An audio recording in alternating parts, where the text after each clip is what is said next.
ನಮಸ್ಕಾರ ಸ್ನೇಹಿತರೆ, ನಿಮಗೆಲ್ಲ ಗೊತ್ತೇ ಇದೆ. ಈಗ ಕೋರ್ಟ್ ನಲ್ಲಿ ಸಿಎಂ ಅವರ ಮೂಡ ವಿಚಾರಣೆಗೆ ಸಂಬಂಧಪಟ್ಟಂತೆ ವಕೀಲರಿಬ್ಬರ ಮಧ್ಯೆ ಹಗ್ಗ ಜಗ್ಗಾಟ ನಡೆದಿದೆ. ಮುಖ್ಯಮಂತ್ರಿಗಳ ಪರ ಅಭಿಷೇಕ್ ಮನೋಜ್ ಸಿಂಘ್ವಿ ಪ್ರಖ್ಯಾತ ಲಾಯರ್ ಇವರು ವಾದ ಮಂಡನೆ ಮಾಡಿ ಆಗಿದೆ. ರಾಜ್ಯಪಾಲರ ಪರ ವಕೀಲರಾಗಿರ್ತಕ್ಕಂತಹ ತುಷಾರ್ ಮೆಹ್ತಾ ಸಾಲಿಸಿಟರ್ ಜನರಲ್ ಇವರು ವಾದ ಮಂಡನೆ ಮಾಡಿದ್ದಾರೆ. ಸ್ನೇಹಿತರೆ, ನೀವ್ ಹೇಳ್ತಾ ಇದ್ರಿ ಪ್ರಾರಂಭಿಕ ಹಂತದಲ್ಲಿ ಸಿದ್ದರಾಮಯ್ಯನವರಿಗೆ ಮುನ್ನಡೆ ಸಿಕ್ಕೇ ಬಿಡ್ತಲ್ಲ ಅಂತ.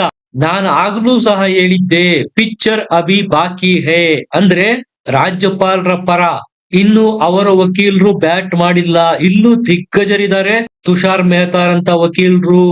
ಈಗ ಸಿಲುಕಿ ಹಾಕಿಕೊಂಡಿದ್ದಾರೆ ಅಭಿಷೇಕ್ ಮನೋಜ್ ಸಿಂಘ್ವಿ. ಅವರು ಮಾಡಿರ್ತಕ್ಕಂತ ವಾದನೆ ತಪ್ಪು.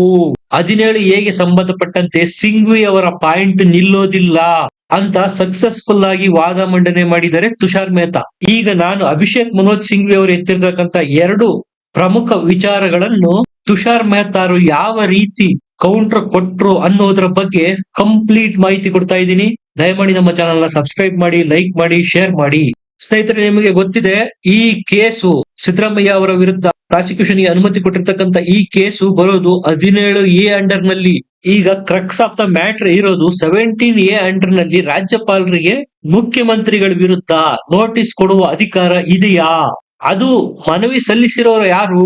PCR ಫೈಲ್ ಮಾಡಿರೋದು ಪ್ರೈವೇಟ್ ವ್ಯಕ್ತಿಗಳು, ಅಂದ್ರೆ ಖಾಸಗಿ ವ್ಯಕ್ತಿಗಳು.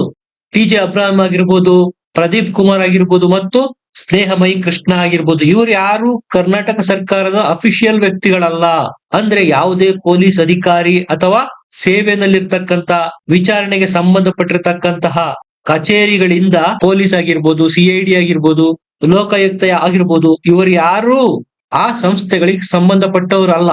ಸ್ನೇಹಿತರೆ, ಇಲ್ಲಿ ವಿಚಾರ ಪ್ರಸ್ತಾಪ ಆಗ್ತಾ ಇರೋದು ಕೇವಲ ಮುಖ್ಯಮಂತ್ರಿ ಸಿದ್ದರಾಮಯ್ಯನವರ ವಿರುದ್ಧ FIR ದಾಖಲು ಮಾಡಬೇಕು, ಕ್ರಿಮಿನಲ್ ಮೊಕದ್ದಮೆ ದಾಖಲು ಮಾಡಿ ತನಿಖೆಗೆ ಆದೇಶ ಕೊಡಬೇಕು ಅನ್ನುವುದರ ಬಗ್ಗೆ ಮಾತ್ರ. ಅದನ್ನ ನೀವು ಫಸ್ಟ್ ಗಮನದಲ್ಲಿಟ್ಕೊಳ್ಳಿ. ನಾನು ಈಗಾಗಲೇ ಹೇಳಿದೆ 17A ಅಂಡರ್ ನಲ್ಲಿ ರಾಜ್ಯಪಾಲರು ಅನುಮತಿ ಕೊಟ್ಟಿರೋದು ಪ್ರಾಸಿಕ್ಯೂಷನ್ಗೆ ಅಂತ. ಮೊನ್ನೆ ಇದೇ 17A ಬಗ್ಗೆ ಮನೋಜ್ ಸಿಂಘ್ವಿ ಅವರು ವಾದ ಮಾಡ್ತಾ ಏನ್ ಹೇಳಿದ್ರು? 17A ಅಡಿನಲ್ಲಿ ಯಾವುದೇ ತನಿಖಾ ಸಂಸ್ಥೆಗೆ ಸಂಬಂಧಪಟ್ಟ ಅಧಿಕಾರಿಗಳು, ಪೊಲೀಸರು, ಲೋಕಾಯುಕ್ತರು ಅಥವಾ SIT ಅಧಿಕಾರಿಗಳು ಇವರುಗಳು ಮಾತ್ರ ಮುಖ್ಯಮಂತ್ರಿಗಳ ವಿರುದ್ಧ ತನಿಖೆಗೆ ಆದೇಶ ನೀಡಿ ಅನ್ನುವ ಮನವಿಯನ್ನು ಸಲ್ಲಿಸಬಹುದು. ಅವರನ್ನು ಬಿಟ್ಟು ಬೇರೆ ಯಾವುದೇ ಖಾಸಗಿ ವ್ಯಕ್ತಿಗಳಿಗೆ ಆ ಅಧಿಕಾರ ಇಲ್ಲ ಅನ್ನುವ ವಾದನ ಸಿಎಂ ಪರ ವಕೀಲರಾಗಿರ್ತಕ್ಕಂಥ ಅಭಿಷೇಕ್ ಮನು ಸಿಂಘ್ವಿ ಅವರು ಮಂಡಿಸಿದ್ರು. ಆಗಲೇ ಸಾಮಾನ್ಯ ಜನರು ಸಹ ಪ್ರಶ್ನೆ ಕೇಳಿದ್ರು, ಅರೆ ಇದೆಂತ ಕಾನೂನು? ಸಿಎಂ ಪ್ರಶ್ನಾತೀತರ, ಅವರ ಸಂಪುಟ ಪ್ರಶ್ನಾತೀತವಾ? ತಪ್ಪು ಮಾಡಿದ್ರೆ ಅದನ್ನ ನೋಡಿಕೊಂಡು ಸುಮ್ಮನೆ ಇರ್ಬೇಕಾ? ಯಾರು ಪ್ರಶ್ನೆ ಮಾಡಬಾರ್ದಾ? ಈ ಎಲ್ಲ ಪ್ರಶ್ನೆಗಳು ಆಗ ಉದ್ಭವಿಸಿತ್ತು. ಆದ್ರೆ ಜಸ್ಟಿಸ್ ನಾಗಪ್ರಸನ್ನ ಅವರ ಪೀಠ ಇದರ ಬಗ್ಗೆ ಸ್ಪಷ್ಟಪಡಿಸಿದೆ. ಪೊಲೀಸರು ತನಿಖೆ ಮಾಡಬೇಕು ಅಂದ್ರೆ 17A ಅಡಿನಲ್ಲಿ ಪ್ರಕರಣ ದಾಖಲು ಮಾಡಲು ಮನವಿ ಸಲ್ಲಿಸಬಹುದು. ಇದಕ್ಕೆ ಅವಕಾಶ ಇದೆ. ಹಾಗಂದ ಮಾತ್ರಕ್ಕೆ ಯಾವುದೇ ಖಾಸಗಿ ವ್ಯಕ್ತಿಗಳು ಸಿಎಂ ಅವರ ವಿರುದ್ಧ ಪ್ರಕರಣ ದಾಖಲಿಸಬಾರದು ಅಂತ ಎಲ್ಲಿ ಬರೆದಿದೆ ತೋರಿಸಿ ಅಂತ ಜಸ್ಟಿಸ್ ನಾಗಪ್ರಸನ್ನ ಅವರು ಅಭಿಷೇಕ್ ಮನು ಸಿಂಘ್ವಿ ಅವರಿಗೆ ಉಲ್ಟಾ ಪ್ರಶ್ನೆ ಮಾಡಿದ್ದಾರೆ. 17A ಅಂಡರ್ ನಲ್ಲಿ ಯಾರು ಬೇಕಾದ್ರೂ ದೂರು ದಾಖಲಿಸಬಹುದು. ಅವರು ಖಾಸಗಿ ವ್ಯಕ್ತಿಗಳಾಗಿರ್ಬೋದು, ಪೊಲೀಸರಾಗಿರ್ಬೋದು. ನಾನೇ ನನ್ನ ಹಿಂದಿನ ತೀರ್ಪಿನಲ್ಲಿ ಇದರ ಬಗ್ಗೆ ಸ್ಪಷ್ಟವಾಗಿ ಹೇಳಿದ್ದೇನೆ ಅಂತ ಹೇಳಿ ಅಭಿಷೇಕ್ ಮನು ಸಿಂಘ್ವಿ ಅವರ ವಾದನೆ ತಪ್ಪು. ಒಂದರ್ಥದಲ್ಲಿ ಮುಖ್ಯಮಂತ್ರಿಗಳೇನು ಪ್ರಶ್ನಾತೀತರಲ್ಲ ಅನ್ನುವ ಅಭಿಪ್ರಾಯದಲ್ಲಿ ಮುಖ್ಯ ನ್ಯಾಯಾಧೀಶರು ವ್ಯಕ್ತಪಡಿಸಿದ್ದಾರೆ ಹೈಕೋರ್ಟ್ ನಲ್ಲಿ. ಒಂದಂತೂ ಇಲ್ಲಿ ಸ್ಪಷ್ಟ ಆಯ್ತು, ಅಭಿಷೇಕ್ ಮನೋಜ್ ಸಿಂಘ್ವಿ ಅವರು ಹಾಕಿದ್ದಂತಹ ಮೊದಲ ಪಟ್ಟು ಈ ಪಾಯಿಂಟ್ ನಿಲ್ಲೋದೇ ಇಲ್ಲ.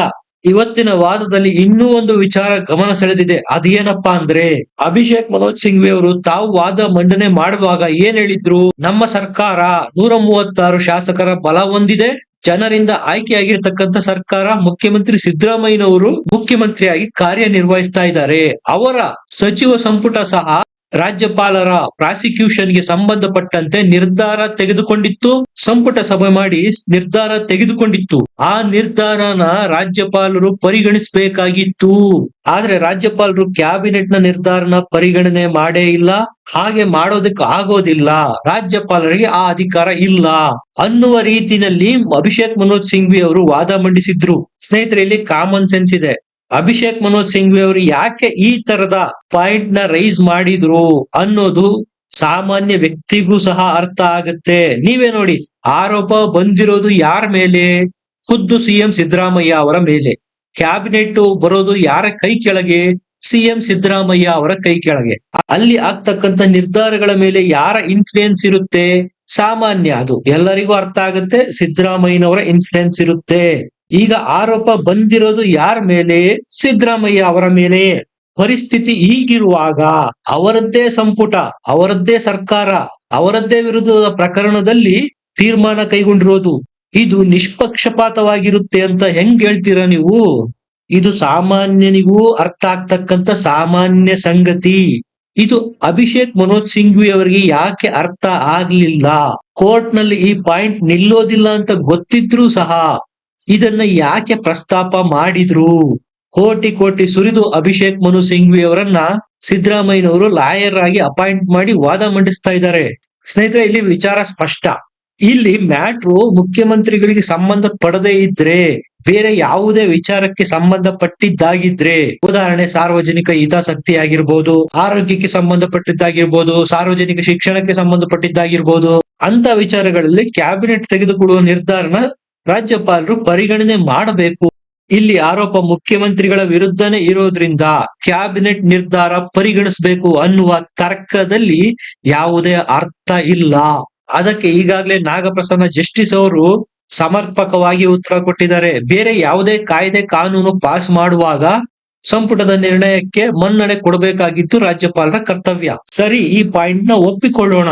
ಇಲ್ಲಿ ಆರೋಪ ಬರ್ತಾ ಇರೋದು ಖುದ್ದು ಮುಖ್ಯಮಂತ್ರಿಗಳ ವಿರುದ್ಧನೇ. ಈ ಸಂದರ್ಭದಲ್ಲಿ ಕ್ಯಾಬಿನೆಟ್ ನಿರ್ಧಾರನ ಪರಿಗಣನೆ ಮಾಡಬೇಕಾಗಿಲ್ಲ ಅಂತ ಇದೇ ಜಸ್ಟಿಸ್ ನಾಗಪ್ರಸನ್ನ ಅವರು ಹೇಳಿದ್ರು. ಈಗಾಗಲೇ ಸುಪ್ರೀಂ ಕೋರ್ಟ್ ನಲ್ಲಿ ಈ ಬಗ್ಗೆ ಹಲವಾರು ತೀರ್ಪುಗಳಿವೆ. ಅದು ರಾಜ್ಯಪಾಲರ ವಿವೇಚನೆಗೆ ಬಿಟ್ಟಿರುತ್ತೆ. ಯಾವಾಗ ಸಿಎಂ ಸ್ಥಾನದಲ್ಲಿ ಕೂತಿರುವವರ ವಿರುದ್ಧ ಆರೋಪಗಳು ಕೇಳಿ ಬರುತ್ತೋ ಅವೆಲ್ಲ ಸಂದರ್ಭಗಳಲ್ಲಿ ಕ್ಯಾಬಿನೆಟ್ ತೆಗೆದುಕೊಳ್ಳುವ ನಿರ್ಧಾರಗಳನ್ನು ರಾಜ್ಯಪಾಲರು ಮನ್ನಣೆ ಮಾಡದೇ ಇರಬಹುದು. ಅದು ಅವರ ವಿವೇಚನಾಧಿಕಾರಕ್ಕೆ ಸಂಬಂಧಪಟ್ಟಿದ್ದು ಅನ್ನೋ ಸ್ಪಷ್ಟವಾದ ತೀರ್ಪುಗಳು ಈಗಾಗಲೇ ಸುಪ್ರೀಂ ಕೋರ್ಟ್ ಕೊಟ್ಟಿರೋದ್ರಲ್ಲಿದೆ. ಅದನ್ನೇ ಈಗ ರಾಜ್ಯಪಾಲರ ವಕೀಲರಾಗಿರ್ತಕ್ಕಂತ ತುಷಾರ್ ಮೆಹ್ತಾರ್ ಅವರು ಮತ್ತೊಮ್ಮೆ ಕೋರ್ಟ್ ನ ಗಮನಕ್ಕೆ ಸಹ ತಂದಿದ್ದಾರೆ. ಇಲ್ಲಿ ಕ್ಯಾಬಿನೆಟ್ ಅಲ್ಲಿ ಮುಖ್ಯಮಂತ್ರಿಗಳ ಮೂಗಿನ ನೇರಕ್ಕೆ ನಿರ್ಧಾರಗಳನ್ನು ತೆಗೆದುಕೊಂಡಿದ್ದಾರೆ. ಅವರ ವಿರುದ್ಧ ಆರೋಪ ಇರೋದ್ರಿಂದ ಅವರದ್ದೇ ಕ್ಯಾಬಿನೆಟ್ ತೆಗೆದುಕೊಳ್ಳುವ ನಿರ್ಧಾರಗಳಿಗೆ ಯಾವುದೇ ಮನ್ನಣೆ ಇರೋದಿಲ್ಲ ಅನ್ನೋದು ತುಷಾರ್ ಮೆಹ್ತಾರ ವಾದ ಆಗಿತ್ತು. ಅಂದ್ರೆ ಸ್ಪಷ್ಟ ಆಗುತ್ತೆ, ಈ ವಿಚಾರದಲ್ಲೂ ಸಹ ಅಭಿಷೇಕ್ ಮನು ಸಿಂಘ್ವಿ ಅವರಿಗೆ ಹಿನ್ನಡೆ ಆಗಿದೆ. ಅಂದ್ರೆ ಸಿದ್ದರಾಮಯ್ಯನವರಿಗೆ ಹಿನ್ನಡೆ ಆಗಿರೋದು ಸ್ಪಷ್ಟ. ಸ್ನೇಹಿತರೆ, ಎರಡು ವಿಚಾರ ಪ್ರಮುಖವಾಗಿ ನಾನಿಲ್ಲಿ ನಿಮ್ಗೆ ಹೇಳಿದೆ. 17 ಹೇಗೆ ಸಂಬಂಧಪಟ್ಟಂತೆ ಖಾಸಗಿ ವ್ಯಕ್ತಿಗಳು ದೂರು ಕೊಡುವಂತಿಲ್ಲ ಅನ್ನುವ ಅಭಿಷೇಕ್ ಮನು ಸಿಂಘ್ವಿ ಅವರ ವಾದ ಹಾಗೇನಿಲ್ಲ, ಕೊಡಬಹುದು ಅಂತ ಹೇಳಿದರೆ ಜಸ್ಟಿಸ್ ನಾಗಪ್ರಸನ್ನ ಅವರು. ಈ ಪಾಯಿಂಟ್ ನಲ್ಲೂ ಅಭಿಷೇಕ್ ಮನು ಸಿಂಘ್ವಿಗೆ ಹಿನ್ನಡೆಯಾಗಿದೆ, ಅಂದ್ರೆ ಸಿದ್ದರಾಮಯ್ಯನವರಿಗೆ ಹಿನ್ನಡೆಯಾಗಿದೆ. ಎರಡನೇದು, ಅಭಿಷೇಕ್ ಮನು ಸಿಂಘ್ವಿ ಏನ್ ಹೇಳಿದ್ರು? ಸಂಪುಟ ತೆಗೆದುಕೊಂಡಿರ್ತಕ್ಕಂಥ ನಿರ್ಧಾರನ ರಾಜ್ಯಪಾಲರು ಪರಿಗಣಿಸಿಲ್ಲ ಅಂತ ಹೇಳಿದ್ರು. ಇದನ್ನು ಸಹ ಸ್ಕ್ವಾಶ್ ಮಾಡಿದೆ. ಹಾಗೇನಿಲ್ಲ, ಇಲ್ಲಿ ಆರೋಪ ಇರೋದು ಸಿದ್ದರಾಮಯ್ಯ ಅವರ ವಿರುದ್ಧವಾಗಿ. ಪರಿಸ್ಥಿತಿ ಹೀಗಿರುವಾಗ ಸಂಪುಟದ ನಿರ್ಣಯನ ಪರಿಗಣನೆ ಮಾಡಬೇಕು ಅಂತ ಏನು ಬರೋದಿಲ್ಲ. ಅಂದ್ರೆ ಅಭಿಷೇಕ್ ಮನು ಸಿಂಘ್ವಿ ಅವರ ಈ ವಾದನು ಫೇಲ್ ಆಗಿದೆ. ಈ ಪಾಯಿಂಟ್ ಅಲ್ಲೂ ಸಿದ್ದರಾಮಯ್ಯನವರಿಗೆ ಹಿನ್ನಡೆಯಾಗಿರೋದು ಸ್ಪಷ್ಟ. ಇದ್ರ ಬಗ್ಗೆ ನಿಮ್ಗೆ ಏನ್ ಅನ್ಸುತ್ತೆ? ಕಮೆಂಟ್ ಮಾಡಿ ತಿಳಿಸಿ, ಲೈಕ್ ಮಾಡಿ, ಶೇರ್ ಮಾಡಿ, ನಮ್ಮ ಚಾನೆಲ್ ನ ಸಬ್ಸ್ಕ್ರೈಬ್ ಮಾಡಿ. ಮತ್ತೆ ಸಿಗೋಣ. ನಮಸ್ಕಾರ.